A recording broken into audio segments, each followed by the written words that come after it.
शुभ मुहूर्त पर शुभ घंटी बजी है। हेलो धर्मेंद्र, मैं मेजर रंजीत बोल रहा हूँ यार। हेलो मेजर साहब, कैसे हैं आप? अरे मैं बहुत अच्छा हूँ, मगर तू मेरे पैसे कब लौटा रहा है? मेरे 10,000। हेलो, मेरे पैसे कब? हेलो मेरे हेलो हेलो हेलो मैं हेलो मैं हेलो मैं हेलो मैं मुहूर्त वाले दिन सबसे पहले इसी का फोन आना था। भाई साहब, क्या है? निकलो यहां से। मुहूर्त वाले दिन तुम सुबह ही भीख मांगने आ गए। मैं भीख मांगने नहीं आया हूँ। अरे मेरे मोबाइल की बैटरी वीक हो गई है, इसलिए मैं तुम्हारे बूथ से मुंबई एसटीडी करने आया हूँ। सॉरी सॉरी सॉरी, ग्राहक तो भगवान होता है, भिखारी नहीं होता। आओ अपने इन भीख मांगने वाले हाथों से इसका मुहूर्त करो करो करो। साइड। हेलो। हाँ बोलो। भाई साहब नमस्ते। नमस्ते। पर्सनल है। वो महालक्ष्मी मंदिर की तीसरी सीढ़ी पर जो भिखारी अंधे की एक्टिंग कर रहा है, वो मेरे मामा है। जरा उसको बुलाइए। तुम लाइन में रहो, मैं बुलाता हूँ। ठीक है साहब। अरे ये फोन रख के कहाँ जा रहे हो? उसने लाइन में खड़े रहने को बोला।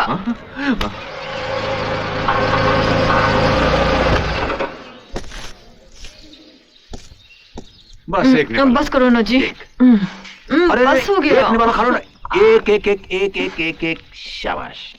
ये लो पानी, ये लो पानी पी लो।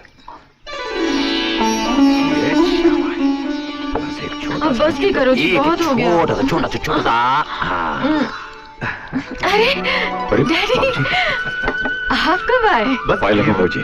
जीते रहो बेटे। आप कैसे हैं डैडी? एकदम फर्स्ट क्लास। और तुम दोनों को देखकर तो मैं बहुत खुश हो गया हूँ।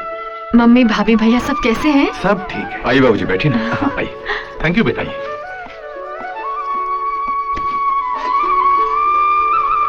बेटा ये तो बताओ, तुम्हारे हाथों को क्या हुआ है? चोट लगी है क्या? नहीं तो फिर ये दामाद जी तुम्हें अपने हाथों से खाना क्यों खिला रहे हैं? वो क्या है कि डैडी, मेरे हाथों में मेहंदी लगी है ना। अच्छा। तुम दोनों में इतना प्यार देखकर मैं बहुत खुश हो गया हूँ। हीरा बेटे, तुम्हारी और राधा की शादी हो ये मेरी भी इच्छा थी, पर शादी वैसे नहीं हो पाई जैसे मैं चाहता था। खैर अब संजोग मिल गए हैं तो उन्हें निभाना है। ये मिठाई और कुछ कपड़े ले आया हूँ तुम दोनों के लिए। डैडी, क्या माँ को पता है कि आप मेरे लिए ये? बेटी अब तुम जानती हो ना, तुम्हारी माँ। नहीं डैडी, जब आप और माँ दोनों मिलकर देंगे तब हम लेंगे। मगर बेटी। नहीं डैडी, प्लीज। ठीक है, जैसी तुम्हारी इच्छा। अच्छा डैडी, ये बताइए आप क्या खाएंगे? खाऊंगा? बाप बेटी के घर पानी भी नहीं पीता। नए जमाने के इतने बड़े वकील होकर आप पुराने ख्यालात की वकालत करते हैं। बताइए ना क्या खाएंगे? जो तुम खिलाओगी वो मैं खाऊंगा। अच्छी बात है, आप बैठिए, मैं अभी आती हूँ। बैठिए ना बाबूजी, बैठिए। सुनिए। हाँ है। एक मिनट, जरा मेरे हाथ धुलवा दीजिए। हाथ रखिए।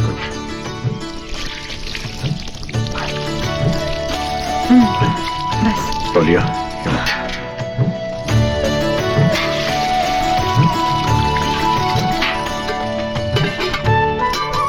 क्या खिलाऊं डैडी को? कुछ भी बना दो। खाने के लिए तो कुछ है नहीं, क्या बनाओगी? हाँ सुनिए, थोड़ा सा दूध और चीनी ला दीजिए। हाँ अभी लाता हूँ।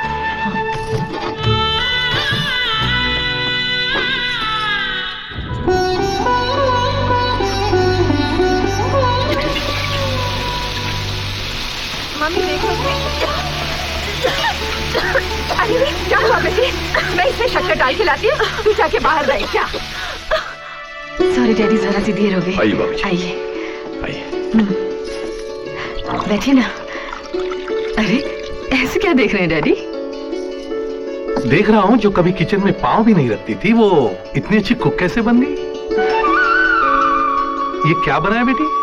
ये डैडी ये मीठी भात है बाबूजी। हाँ मीठी भात। मीठी भात? हाँ, रात का भात रखा था, मैंने उसमें दूध और शक्कर डालकर ये बना दिया। अरे वाह, हमारी बिटिया इतनी होशियार हो गई।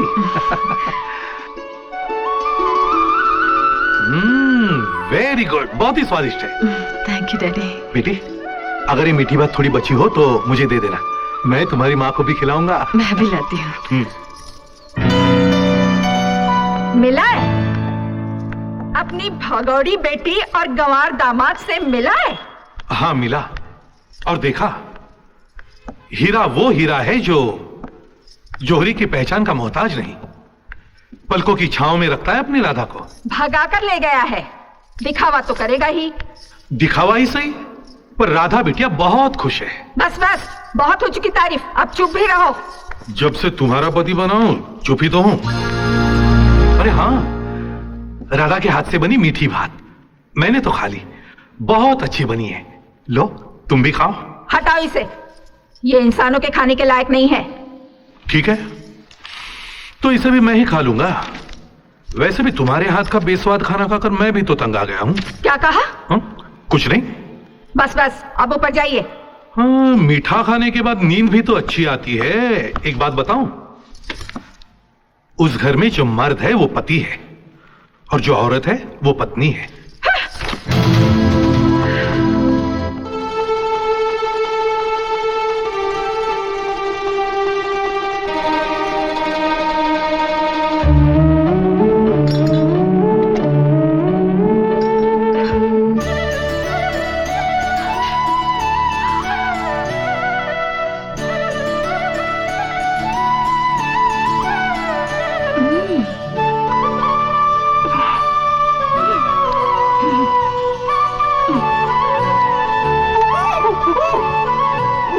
लो,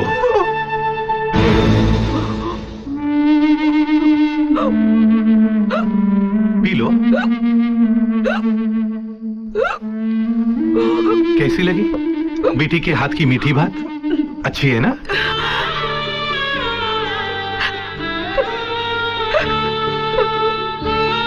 मोनार, ऐसे क्या करती हो? रोते नहीं, चुप हो जाओ, चुप हो जाओ। कैसी है मेरी बच्ची? खुश तो है ना? बहुत खुश है हमारी बेटी, बहुत खुश है। क्या हुआ मोहन? पता नहीं, कुछ खराबी आ गई है। Oh shit. मैं मैकेनिक को ढूंढ कर लाता हूँ अभी।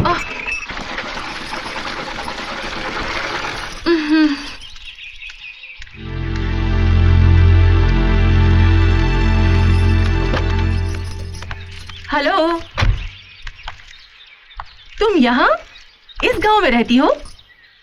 मैंने तो सोचा था हीरा के लिए तुम अपने माँ बाप को ठुकरा कर आई हो तो बड़ी शान से किसी बंगले में रहती होगी, मगर तुम्हारी हालत तो शादी के बाद लड़की का सरनेम बदलता है, पर तुम्हारी तो किस्मत ही बदली हुई लगती है। अब तो कलेक्टर बनने का ख्याल भी दिमाग से निकल गया होगा।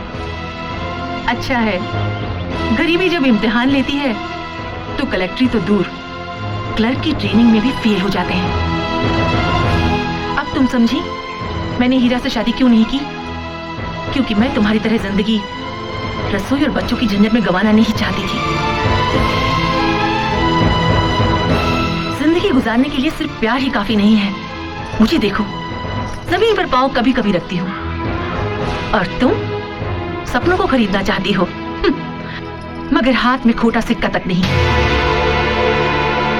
तुम एक पढ़ी लिखी बेवकूफ हो।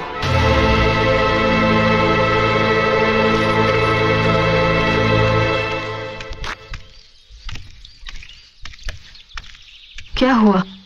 बहुत परेशान लग रहे हैं। वो जिसने मुझे अपनी जिंदगी से निकाल दिया, मेरी दुनिया से दूर क्यों नहीं चली जाती? वो क्यों मेरे आसपास ताने भरे हंसी के कांटे बोने चली आती? वो गौरी की बात कर रहे हैं? हाँ, गौरी की बात कर रहा हूं। क्यों हंसती हो तुम पर? हो सकता है उसे ऐसा करने में खुशी मिलती हो। खुश होने दो उसे, मुझे दुख नहीं होता। लेकिन मुझे हुआ, बहुत दुख हुआ, बड़ी चोट लगी मुझे।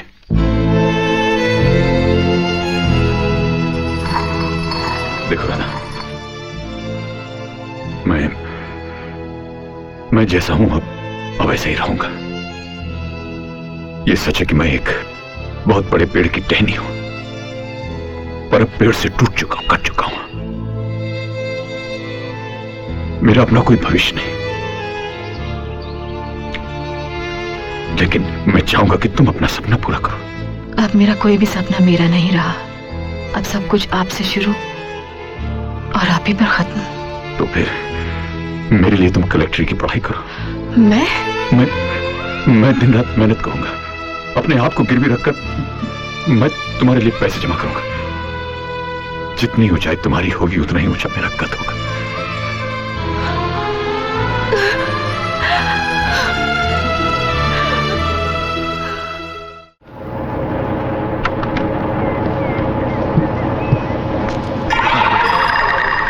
ये फौजी यहाँ कहां से आ गया? अपना 10,000 मांगने आया होगा। इसने मुझे देख लिया तो छोड़ेगा नहीं। छुप जा।